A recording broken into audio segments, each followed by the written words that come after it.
como professora na Faculdade de Enfermagem da Unicamp, em São Paulo. Na parte de... em Campinas, São Paulo, né? Mas na parte de enfermagem pediátrica. Nós moramos em Jundiaí, interior de São Paulo. Nós somos membros da Igreja Batista Fonte, em Campinas, atualmente. Mas a gente provavelmente está em transição por conta da nossa recente mudança de cidade. E como a Gica falou, há 12 anos eu tenho desenvolvido um ministério, principalmente nas redes sociais, chamado Filipenses 4:8. Começou por meio de um blog, mas com os anos ele foi assumindo formatos diferentes. E hoje ele está não só com o site, mas também presente no Instagram, no YouTube, Spotify, Deezer. E o objetivo do Filipenses 4:8, se você conhece o versículo, talvez você já tenha entendido nas entrelinhas qual é. Mas é ajudar a nossa cabeça a pensar em tudo aquilo que é excelente e digno de louvor.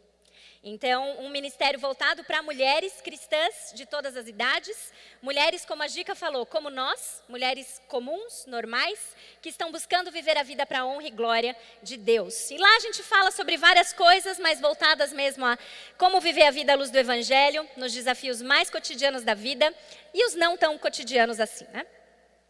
E então, acho que um pouquinho sobre mim seria isso. E voltando agora, começando já um pouquinho a falar sobre o nosso tema, quando eu recebi o convite, a gente começou a falar um pouquinho sobre quais seria um tema possível para a gente trabalhar ao longo desses 2 dias aqui, juntas, 3 dias, 2 dias. São muitos caminhos possíveis. Nós, peregrinas que somos aqui, precisamos continuamente ouvir grandes verdades sobre a palavra de Deus. Muitas vezes, verdades que a gente já conhece, mas que a gente insiste em esquecer, ou então verdades que a gente já conheceu, mas esqueceu.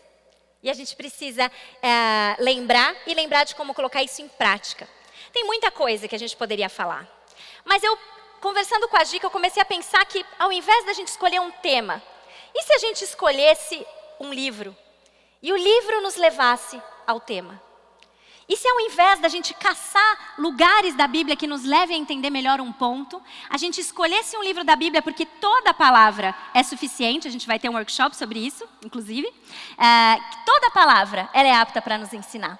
E se a gente escolhesse um livro e a partir das verdades desse livro, a gente então meditasse sobre aquilo que Deus tem para nós a partir de um determinado livro bíblico. E aí a gente começou a conversar sobre a possibilidade de falar sobre Hebreus. E eu estou vendo se você deu aquela remexida, falou, será que ainda dá tempo de ir para o quarto? Hebreus, é isso mesmo, né? E eu queria falar nesse livro, por causa do seu tema central. O tema central da carta, da epístola de Hebreus, é justamente o tema da nossa conferência. Jesus é melhor. E Ele é melhor que tudo. Daí vem o nome da nossa conferência. Jesus é melhor que tudo aquilo que a gente possa desejar ou procurar, para nos trazer satisfação, para nos trazer plenitude, contentamento e principalmente salvação. Jesus é melhor. Nós vamos repetir isso aqui exaustivamente, porque você vai ver que Hebreus faz isso também. Hebreus nos ensina que Jesus é melhor e Ele é melhor que tudo. E isso é uma coisa que nós, assim como os destinatários originais dessa carta aqui, nós precisamos nos lembrar hoje.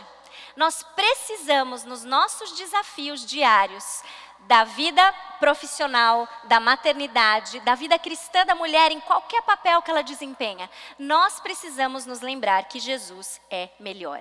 Porque isso não só é transformador da nossa mente, mas uma vez que a nossa mente está transformada com essa verdade de que Ele é melhor, isso também é muito prático, como nós vamos ver aqui também. Mas é uma prática não baseada em receitinhas de, olha, para viver melhor, então você faça isso. Para viver melhor, eu te dou uma dica, então, para a maternidade ser mais leve, ó, faça isso, faça aquilo. Não.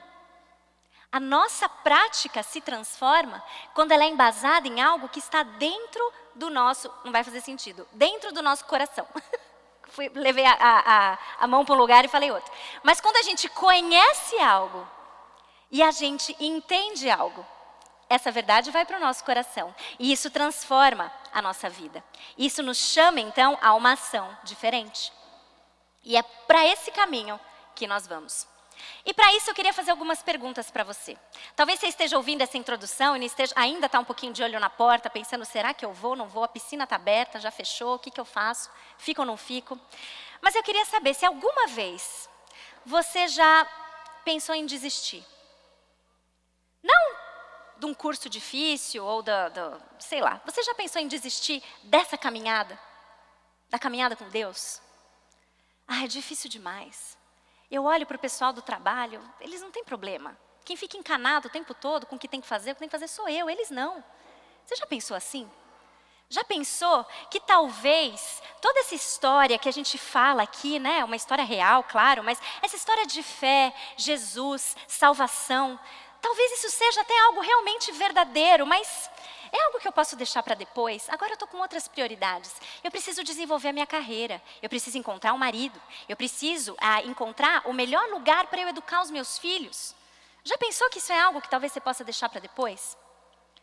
Você já pensou bem sinceramente no seu coração que talvez Jesus não seja exatamente o caminho? Flertou com alguma outra alternativa que é oferecida por aí, que talvez seja melhor? Te custa crer em alguns momentos que tudo que você ouve acerca de como Jesus é suficiente é real? Alguma vez você já hesitou nesse sentido? Ou talvez você já percebeu na sua vida que você está há anos na igreja, você nasceu na igreja. Se alguém fala, leia a Bíblia e faça oração, você já começa a fazer assim, ó, de tão automático que é na sua vida, a vida de igreja. Isso é natural para você. Mas isso se tornou algo tão automático que você estagnou. Você parou. Você está no mesmo lugar que você estava nessa época aqui. Você está no mesmo lugar. Você não avança espiritualmente. Você está sempre querendo ou precisando de leite. Porque quando você recebe algum alimento mais sólido, você não te pesa demais. Já teve essa sensação? Ou talvez você tenha vindo de uma outra religião, talvez você não entenda isso. Aqui é uma musiquinha que a gente canta desde pequenininho na igreja. E talvez você não tenha entendido porque você não cresceu na igreja. Você veio de uma outra religião e você se converteu ao cristianismo, à fé, à salvação que nós temos em Jesus. Ou talvez você tenha vindo de nenhuma e você está entrando agora nisso. Mas por causa das perseguições que você enfrenta, por causa das rejeições que você começou a enfrentar quando você disse sim para Jesus, a encheção, muitas vezes, a palavra é essa mesmo, né? Que a gente tem que aguentar no trabalho, da família, talvez do seu cônjuge, porque você está abraçando uma fé diferente que você abraçava antes, as renúncias que você teve que fazer. Será que em algum momento você já pensou em voltar atrás? Falar, é pesado demais. Pesado demais. Eu concordo com tudo, mas é difícil, é pesado. Está pesado para você seguir a fé cristã, minha irmã? Está difícil? Ou estou acabando com as minhas perguntas, prometo. Já te ocorreu simplesmente falar, quer saber? O mundo é melhor mesmo. O mundo é melhor. Essa vida não é para mim. Se você se encaixou em qualquer uma dessas perguntas, em mais de uma, em todas, não sei, eu queria que você soubesse que você não é a única. Eu queria que você soubesse que você não é a única que passa por esse tipo de questionamento. E que se você pensa que você é a única, você está caindo numa cilada perigosa que o inimigo quer armar para você, de que esse lugar não é para você não. É isso mesmo, ninguém pensa assim. Aqui, nesse auditório, todo mundo firmão. Não acredite nisso. Você não é a única. Você não é a única no espaço e você não é a única no tempo. Foi exatamente para um grupo de pessoas assim, com todos esses questionamentos, que Hebreus foi escrito.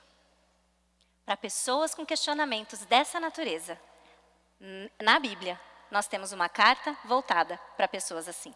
Pessoas desanimadas, pessoas relutantes, convertidas, mas relutantes, na dúvida se é por aí mesmo. Hebreus foi escrito para pessoas como nós. Como toda a Bíblia, na verdade.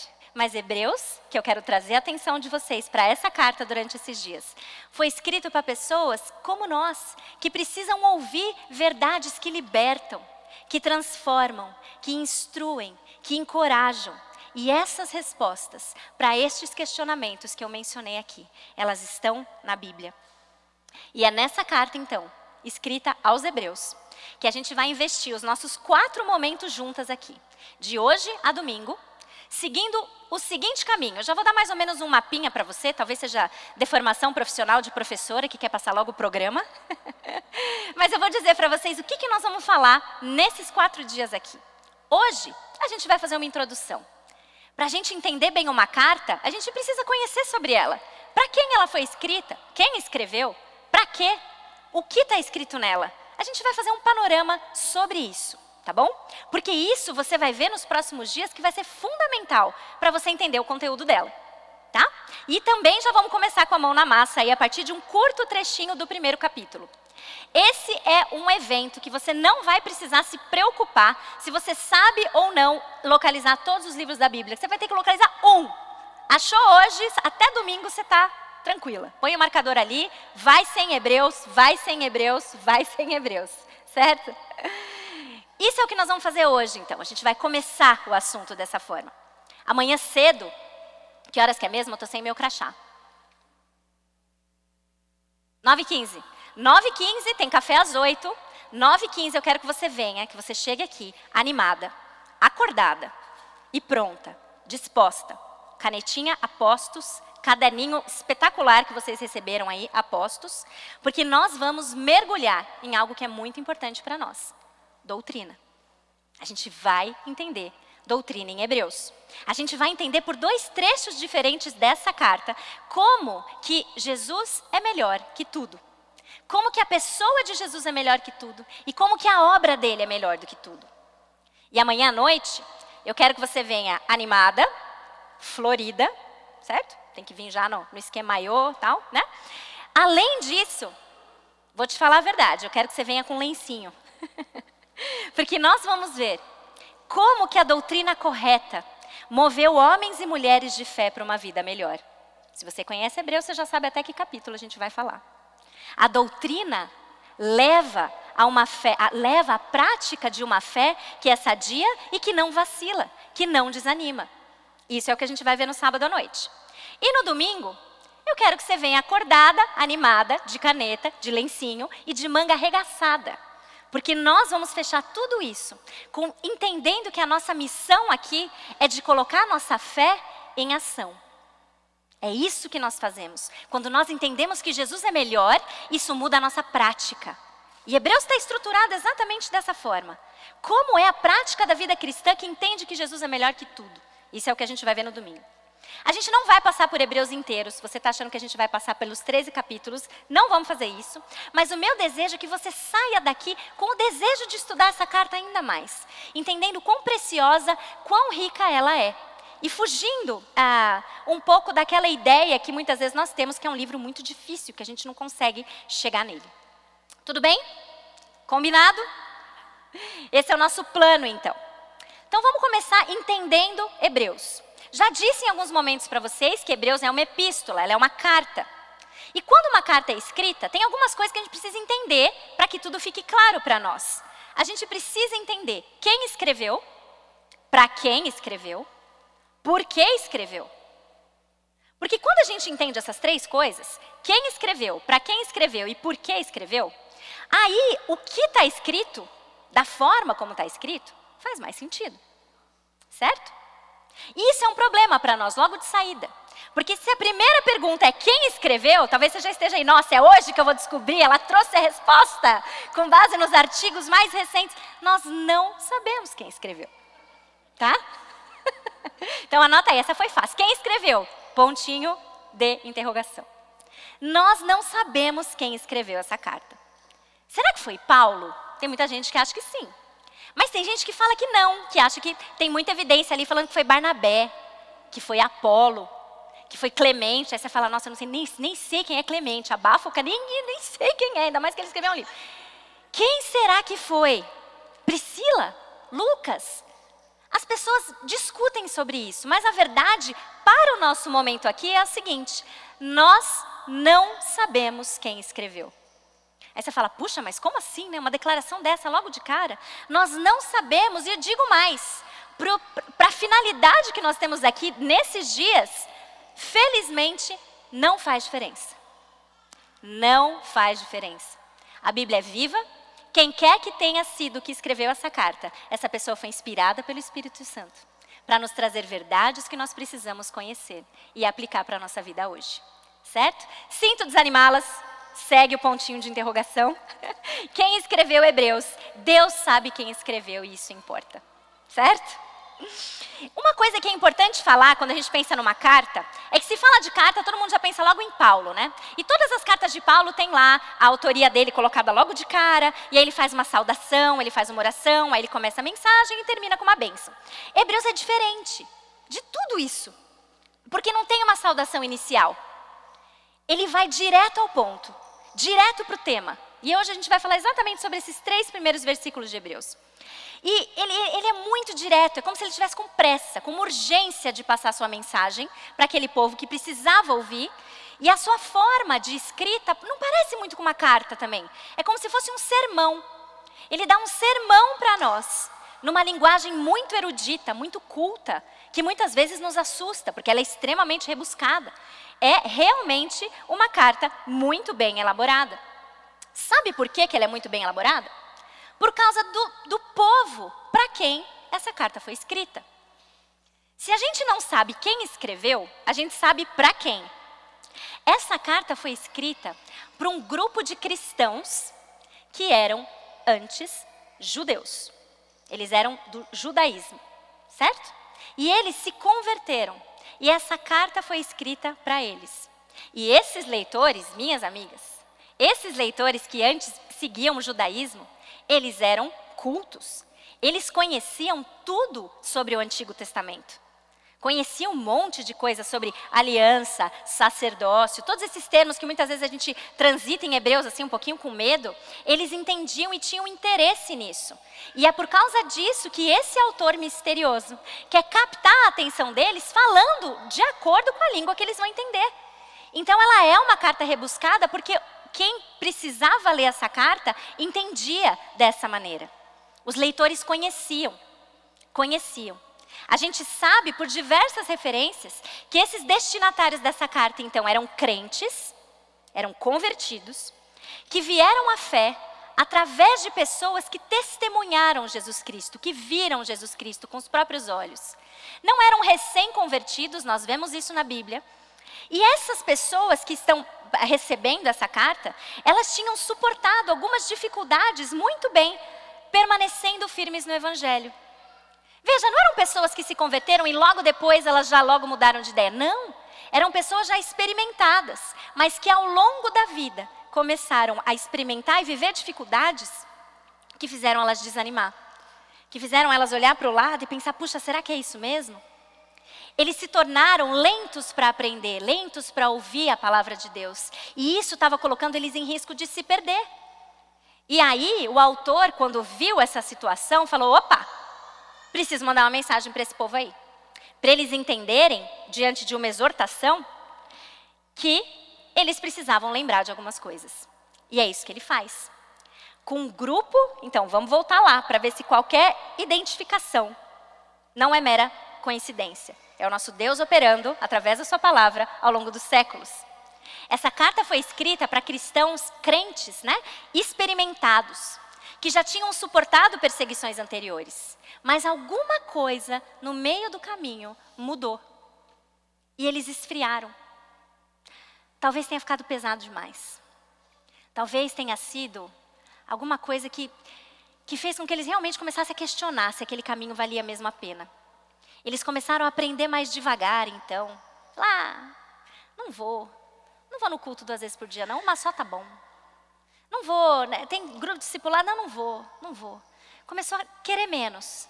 E porque essas pessoas começaram a querer menos, eles também começaram a entender menos. E quanto menos eu entendo, menos eu conheço. Quanto menos eu conheço, menos eu confio. Quanto menos eu confio, maior é a probabilidade de eu mudar para outro lugar. Conhece alguém assim? Será que a gente já viveu situação assim?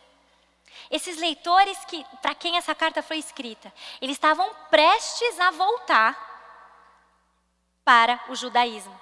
O judaísmo, um sistema religioso que não reconhece Jesus Cristo como o Messias. Eles estavam querendo fazer isso para quê? Para eles evitarem a perseguição que eles estavam recebendo por terem se convertido. Estava pesado. E nós? Será que a gente está querendo voltar para algum lugar? A gente está desanimada? Talvez não desanimada nesse ponto de pensar em sair do cristianismo, não. Mas talvez a gente esteja aquela insatisfação. Aquela coisa assim, eu vou na conferência porque minhas amigas vão, mas essa parte da Bíblia, tomara que seja rápida.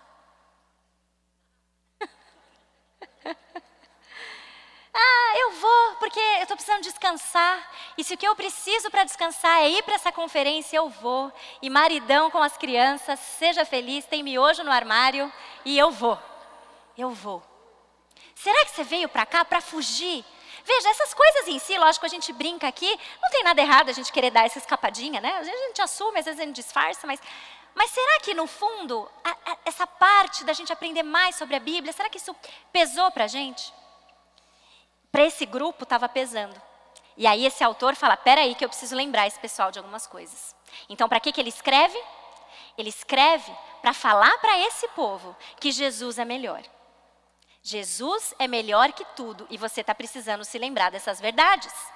Jesus é melhor, não troque Jesus por coisas que só apontam para Ele ou que são uma mera sombra de quem Cristo realmente é. Não troque Jesus por ídolos que são fabricados por você. Não troque Jesus por nada, porque nada vai ser capaz de satisfazer o que Ele já fez e já cumpriu de forma definitiva. Qual é o tema da carta de Hebreus? Jesus é melhor que tudo. Jesus é melhor que tudo. O motivo central desse livro é essa palavra, melhor. E seus sinônimos. Se você for olhar depois, quando você for embora da conferência, que você for ler Hebreus inteiro, vai grifando toda vez que as palavras melhor, superior, mais, maior e perfeito aparecem. São mais de 25 vezes. A ênfase é grande. Jesus é melhor. Esse povo precisa ser lembrado disso. Nós precisamos ser lembradas disso. Jesus é melhor que tudo. Para esse povo ele está dizendo que Jesus oferece uma melhor revelação, Jesus oferece uma melhor posição, o sacrifício dele é melhor, a aliança dele é melhor, o poder dele é melhor, a salvação dele é a única. Jesus é melhor. E ele vai falando isso aos pouquinhos em Hebreus. Primeiro ele começa falando que a pessoa de Jesus é melhor. Melhor que os anjos, melhor que Moisés, melhor que Josué. E depois ele para de comparar Jesus com pessoas, porque já está muito claro que a pessoa de Jesus é melhor. E ele começa a falar que a obra de Jesus é melhor. Porque o que ele fez é definitivo. E é isso que a gente vai ver amanhã. E depois que ele faz isso, que ele mostra que a obra e que a pessoa de Jesus é melhor, faz um monte de alusão ao Antigo Testamento, porque esse povo conhecia. Então ele mostra, tá vendo como era lá? Então o que Jesus fez foi definitivo. Tá vendo como era lá? Lá era incompleto, agora é completo. Tá vendo como era lá? Lá não removia pecado, agora Jesus remove. E depois que ele passa praticamente 10 capítulos mostrando como Jesus é melhor, ele aplica essas verdades para nós de uma forma prática, com o objetivo de mostrar a superioridade de andar pela fé em Cristo Jesus. Capítulo 11, 12 e 13, domingo. Então é isso que ele faz nessa carta. E porque Jesus é melhor, essa também é uma carta que tem muita exortação. 5, na verdade, mas 5 daquelas. Por quê? Porque o autor quer exortar as pessoas que quando Jesus é melhor, a gente tem uma responsabilidade. Nós precisamos cultivar a maturidade em Cristo. Não fuja disso. Porque porque uma doutrina que é saudável leva a uma vida madura. Se eu não me aprofundo em conhecer de uma forma saudável quem Jesus Cristo é, a minha vida vai cambalear.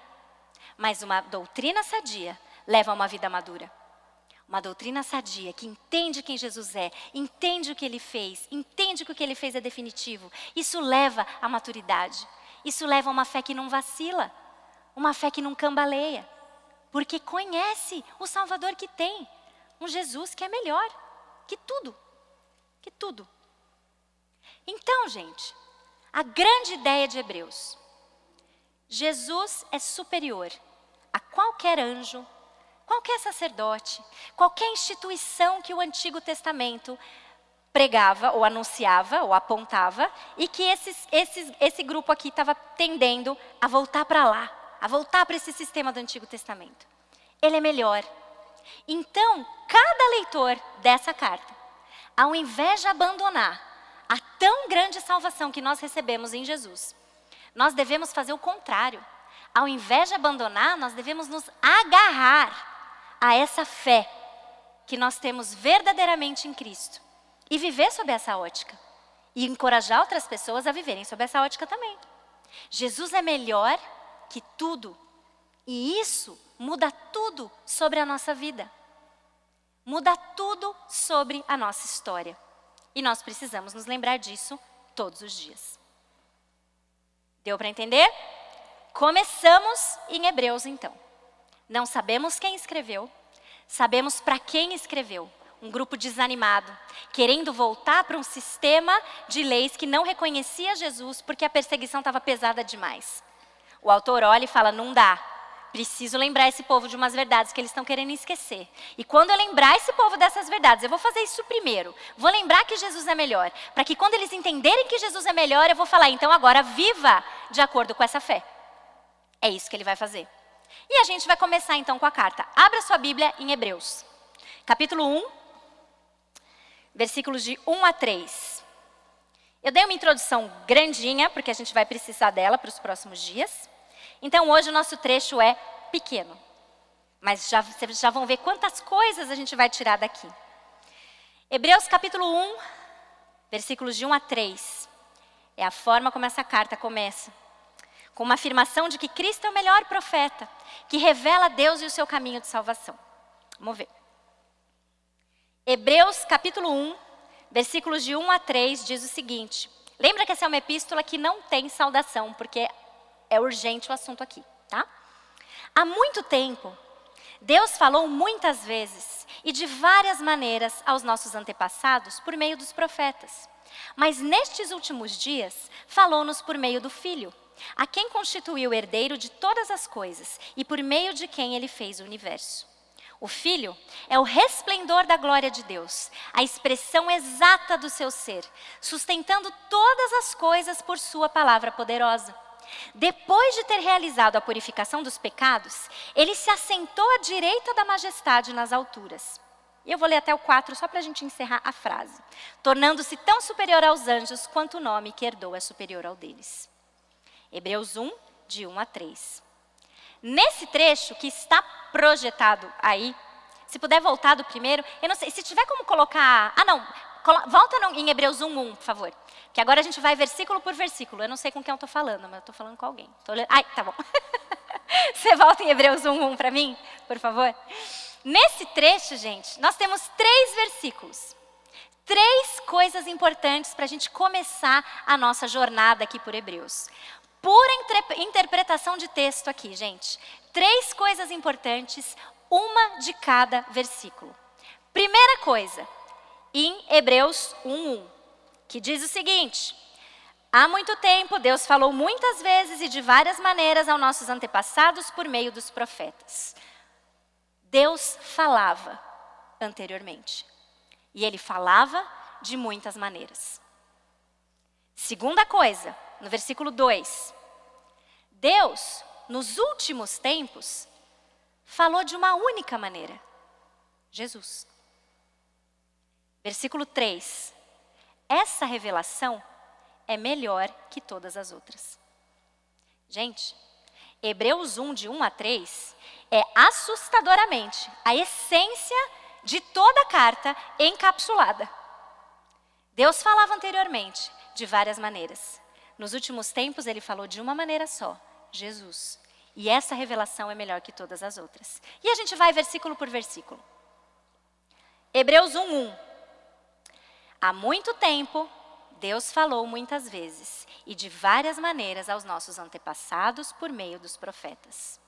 Por que isso é tão essencial? Você fala, puxa vida, mas por que ele foi lá atrás? Se o objetivo dele é lembrar de Jesus, por que ele não começou com a história do nascimento de Jesus? Por que ele não começa em Mateus? Porque a Bíblia não começa em Mateus. A Bíblia começa em Gênesis. E se a Bíblia é a história que nos apresenta o Evangelho começa a nos ser apresentado em Gênesis. Deus já falava, ele já se revelava. Assim como em Gênesis e em João. Hebreus começa com uma referência cronológica que leva a gente lá para o começo de tudo. Porque foi lá que nós começamos a entender a revelação de quem Jesus é.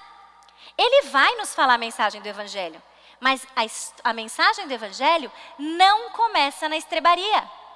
Não começa nem com João Batista. Ela começa lá atrás. O que o autor de Hebreus está fazendo com esse povo, e está fazendo com a gente também, é contextualizando a mensagem do Evangelho dentro da história toda da Bíblia, que começa na criação e que termina lá na nova criação. A história que o autor está querendo enfatizar, então, aqui, o personagem principal que ele quer enfatizar nessa carta, que Jesus é melhor, não entrou em cena na estrebaria. O personagem principal da Bíblia não entrou em cena no Novo Testamento. A história de Jesus começou lá atrás. Lá atrás, Deus falava com o seu povo. Ele se revelava de muitas maneiras. A história de Jesus, ela não chega no vácuo. Não pega todo mundo de surpresa. Deus já se revelava. Como? Está escrito aí. Por meio dos profetas. Por meio dos profetas. Um trecho da Bíblia que esse povo aqui, eu ia falar galera, esse povo aqui que recebeu a Bíblia, que está recebendo essa carta, tinha acesso. Eles tinham acesso aos escritos do profeta. Então olha como esse autor é esperto, porque ele não está invalidando aquilo que aquele povo tinha acesso. Ele não está falando isso aí não presta para nada, Jesus é melhor. Ele está falando, Deus se revelava dessa forma assim, lá atrás. Lá atrás. Ele se revelava assim, ele dava os seus sinais. Então o Evangelho não é a primeira revelação de Deus para a humanidade. A mensagem de Jesus, então, ela chega dentro de um contexto. Profetas estavam anunciando que esse libertador viria. Profetas traziam mensagens de Deus, mas não era uma mensagem definitiva. Essa é. Mas aquela, quando Deus falava muito tempo atrás, de muitas maneiras, essa mensagem não era definitiva. Ou seja, esse autor esperto, que sabe com quem ele está falando, ele não está falando, pega o Antigo Testamento e joga no lixo, que às vezes é o que a gente faz. Não faça isso. Porque aquele testamento ali, ele está apontando para algo melhor. Então, o Antigo Testamento, as muitas revelações que os profetas davam lá atrás, era uma história que precisava de um final. E esse povo ficou esperando esse desfecho. E qual é o desfecho? O versículo 2 nos mostra. Jesus é o desfecho. Veja no versículo 2. Mas nestes últimos dias, nos falou por meio do Filho. Há muito tempo Deus falou de muitas maneiras por meio dos profetas. Mas, nesses últimos dias, Ele nos fala por meio do Filho. A quem constituiu o herdeiro de todas as coisas e por meio de quem fez o universo. Olha só. Aqui ele já mostra para nós a diferença entre as revelações. Veja lá, há muito tempo versus nesses últimos dias. Falava por meio dos profetas. E agora, não só é no singular, como é uma relação de familiaridade incrível. Profetas versus o filho dele. Deus mandava profetas, agora ele mandou o filho. Alguém que veio diretamente dele. Falava lá para os seus antepassados, mas agora ele fala para nós. De muitas vezes e de muitas maneiras, versus uma única revelação. Uma revelação definitiva. Essa revelação de agora é a definitiva. Jesus é a conclusão de uma história que começou lá no Antigo Testamento. Jesus é o desfecho, é o ápice de uma história que começou lá atrás. O Evangelho é a conclusão que cumpre tudo aquilo que o Antigo Testamento ficava apontando. Amanhã a gente vai ver bastante isso. Mas é isso. Agora ele nos fala por meio do Filho, a quem ele constituiu o herdeiro de tudo. Colocando essa pessoa, que agora é a revelação que Deus colocou para nós, no ápice da dignidade. Os judeus iam entender isso. Quem é o herdeiro? O herdeiro é alguém que tem autoridade igual ao do seu pai. Mexeu com um, mexeu com o outro. Esse é o pé de igualdade que essa nova revelação está. Não, a do passado teve o seu lugar, mas agora chegou uma que é definitiva. Por meio de quem fez o universo. Esse filho está presente desde a criação. Jesus é melhor, porque Ele está presente em tudo que acontece desde o início de tudo. Ele é o início, Ele é o fim. Ele é o início e o fim, está tudo interligado. E aí Ele vai com a gente lá, Ele nos leva para o terceiro versículo, que nos mostra que essa revelação final é melhor que todas. Por quê? Porque Ele vai dizer para nós quem é o Filho. E olha a descrição desse Filho, gente. O Filho é o resplendor da glória de Deus, a expressão exata do seu ser, sustentando todas as coisas por sua palavra poderosa. Depois de ter realizado a purificação dos pecados, Ele se assentou à direita da majestade nas alturas. Tem muita coisa aqui. Nós vamos devagar, porque aqui Ele está explicando muita coisa importante sobre quem Jesus é. Ele nos revela o Pai de uma maneira superior a qualquer outra. Resplendor da glória de Deus. O que significa isso? O que é resplandecer? Refletir. É olhar para um e ver o outro. Olhar para este Filho é olhar e entender quão glorioso Deus é. Essa é a revelação que está acessível a esse grupo e a nós também. Resplendor da glória de Deus. Olhar para Cristo é olhar para o Pai. E Ele continua dizendo que Ele é a expressão exata do seu ser. Você sabe o que é expressão exata de alguém? Olha, eu vou falar para você, de verdade, o meu filho, ele é quase a expressão exata do ser do pai dele. Quase. Eu diria que ele é assim, 98% a expressão exata do pai dele. Os outros 2% é do tio. Eu não tive participação mesmo, eu sou uma impressora do meu filho. Impressora. Um filho é muito... Tem filho que a gente... Ó, cadê as gêmeas? Cadê as gêmeas? Gêmeas máximas. Já ouvi uma aqui, cadê a outra? Quase uma expressão exata do ser ali uma da outra. Né? Até o nome, Andréia. Até gravei, porque eu fiquei chocada. Tá? Muitas pessoas são muito parecidas. Muito parecidas. Mas algumas coisas mudam. Ninguém aqui é a expressão exata do ser de outro. Ninguém. Nenhum filho humano é a exata representação do seu pai. Pode ser muito parecido, mas não idêntico. Mas Cristo não. Cristo Jesus é a expressão exata do ser divino. Ele é Deus. Tem a mesma essência divina. Essa é a revelação que nós temos agora. Jesus, Deus veio a nós. Emanuel, Deus conosco.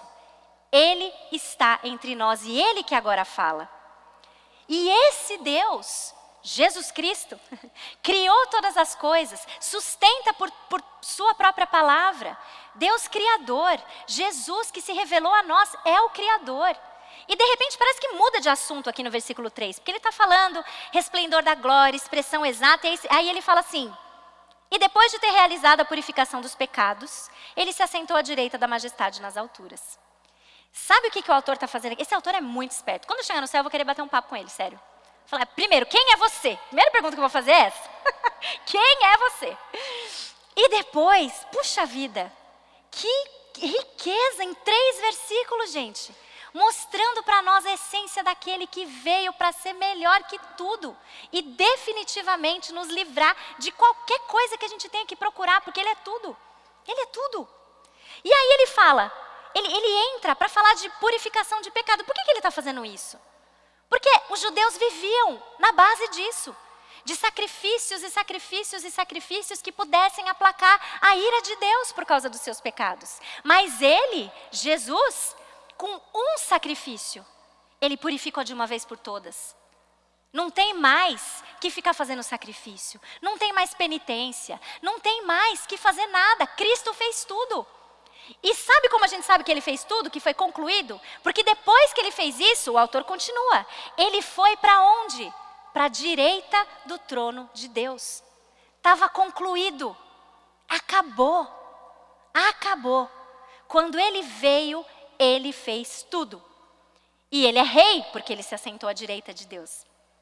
A sua obra de salvação foi concluída. Quando Jesus veio aqui e fez o que fez por nós, acabou, estava consumado. E Ele é digno, e toda a revelação de Deus, então, se completa nele. Se completa em Jesus. Quanta coisa em 3 versículos nós aprendemos sobre Jesus. Quanta coisa. Deus falou com o seu povo de muitas maneiras, mas agora Ele fala a nós por meio do seu Filho. Jesus Cristo, a expressão exata do ser divino, a expressão exata de quem Deus é, agente da criação, que purifica os nossos pecados, que fez isso de forma definitiva e voltou para o seu lugar.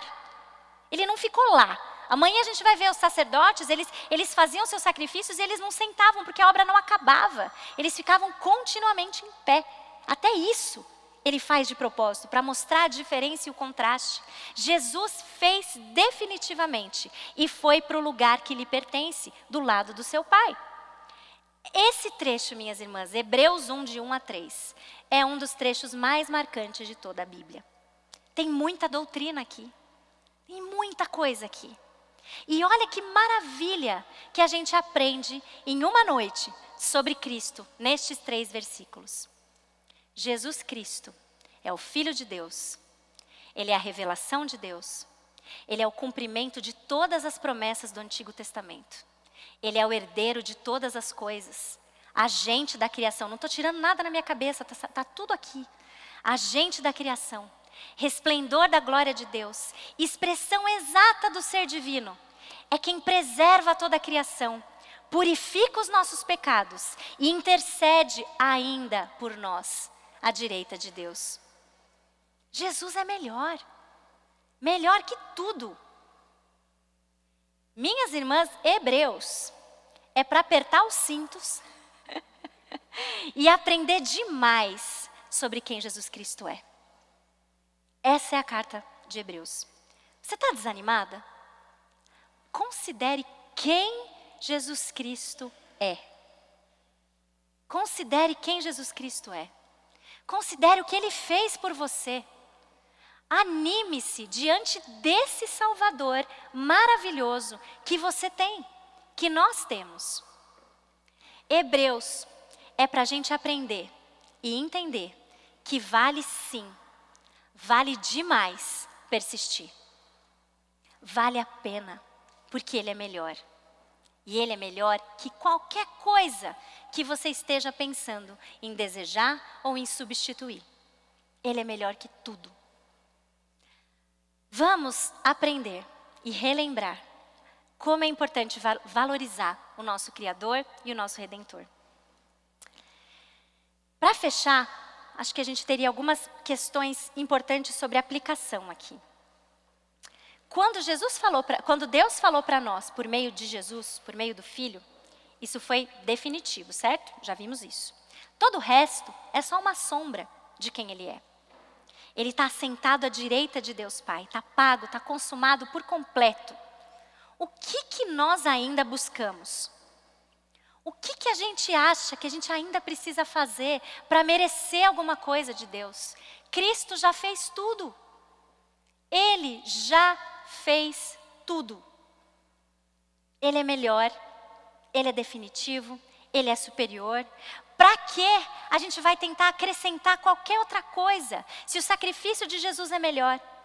Para que me contentar com sombra, se nós temos acesso à substância, à pessoa de Jesus? Viva para Cristo, porque Cristo é melhor. Tudo que a gente precisa saber para a salvação já nos foi revelado aqui. E foi conquistado totalmente em Jesus. Ele conquistou tudo. O que a gente tem feito com isso? Ele conquistou tudo. Você está desanimada? Com bastante honestidade, você que está desanimada, conhecer Jesus é a sua prioridade? Porque muitas vezes acontece conosco o que aconteceu com esse povo. A gente desanima porque a gente para de conhecer. Porque assim, se com 3 versículos a gente é apresentada a este Salvador, imagina o que Deus não faz com a nossa vida se a gente começa a dedicar diariamente um tempo de estudo nessa palavra. Conhecê-lo mais para então amá-lo mais. Não tem segredo. Para conhecê-lo mais, nós precisamos de mais tempo na sua palavra. Em toda ela. Não só nas partes que convém. Porque assim, a gente ama o Salmo 23, né? Ah, o Senhor é meu pastor. De nada terei falta. Salmo 121, elevo meus olhos para os montes, o meu socorro vem do Senhor. A gente ama esses versículos e graças a Deus por eles, porque eles nos trazem conforto. Mas e as outras partes da Bíblia? E o fujam de toda a imoralidade sexual? Ah não, essa ultrapassou. Os tempos são outros. Né? Jesus é nosso pastor, mas essa parte, os tempos são outros. A gente precisa entender que toda ela é útil para nós hoje ainda. Não só as partes que convêm para a gente. Se a gente não ouve, a gente está correndo risco de desanimar da forma como o povo estava desanimando. Correndo risco de cair em negligência, em imaturidade ou até no abandono da fé. Como tem sido o nosso empenho em buscar crescer num relacionamento com aquele que é melhor que tudo? Pense nisso ao longo desses dias. Pense nisso ao longo desses dias. Como tem sido o seu empenho, a sua busca? Porque sim, ele nos ajuda com conhecimento, mas a gente precisa fazer a nossa parte, de ir atrás, de buscar, de estar lá, de abrir a Bíblia, todos os dias, para que essas verdades entrem na nossa mente, no nosso coração. Amanhã, a gente vai ver mais sobre a pessoa, sobre a obra de Jesus, entendendo então a partir de Hebreus ainda, como ele é melhor. Já tivemos uma introdução, já entendemos para que Hebreus está na Bíblia. Nós temos muito que aprender com essa carta, para adorar e servir Jesus, que é melhor e é melhor que tudo. E eu desejo de coração que esse tempo aqui seja um tempo de muito refrigério para você. Um tempo de muito aprendizado, de orientação, de relembrar verdades talvez conhecidas já, de aprender coisas novas, para que a sua devoção e a sua adoração ao nosso Salvador, que é melhor que tudo, possa crescer na sua vida dia a dia. E desejo também que você, que de repente ao longo desses dias, olha ou se depara com esse Salvador e fala, puxa, eu não sabia de nada disso. Que esse Salvador possa se tornar real na sua vida. Esse é o meu desejo sincero para nós todas que estamos aqui. Jesus é melhor, melhor que tudo. Vamos aprender mais sobre isso esses dias e que isso seja prático e transformador na nossa vida. Seja você alguém que está chegando na igreja agora, seja você... Certo? Amém? Vamos orar então, gente, para que a nossa vida revele, cada dia mais, uma admiração pela superioridade do nosso Salvador. Vamos orar? Senhor Deus, muito obrigada, porque o Senhor é um Deus maravilhoso, soberano, que trouxe cada mulher aqui com um propósito. Eu não conheço o coração de nenhuma, eu conheço o meu. E sei o quanto foi transformador e encorajador e uma exortação para mim, Senhor, mergulhar nessa carta preciosa da sua palavra e entender e crescer em amor por quem Cristo é. Muito obrigada, Deus, porque Jesus Cristo é a revelação definitiva do seu amor por nós. Obrigado pela Bíblia que nos revela de capa a capa a história de um Deus maravilhoso que teve um plano perfeito de enviar Jesus aqui para nos salvar. Nós não conseguiríamos, Pai, mas Cristo fez tudo. Nós te louvamos por isso. Ajuda-nos, Senhor, a nos agarrar à revelação que nós temos na Bíblia de que Jesus é melhor, de que Ele é superior, para que isso transforme a nossa vida e a nossa devoção. A partir de hoje, cuida de nós, Senhor, abre os nossos olhos, abre o nosso entendimento para receber as verdades da Tua palavra durante todos esses tempos, durante todo esse tempo que estaremos aqui. Peço não só pelos momentos de palestra, mas também pelos momentos de workshop. Nós cremos que o Senhor preparou e colocou no coração de cada preletor aqui, Senhor, a sua mensagem para nos inspirar, para nos instruir e para nos encorajar numa vida que vive e transborda a fé em Jesus, que é melhor que tudo. Abençoa também os nossos momentos de comunhão, abençoa cada interação nossa aqui, que seja tudo para a honra e glória do nosso Deus, do nosso Salvador Jesus Cristo, por meio de quem nós oramos. Amém. Até amanhã.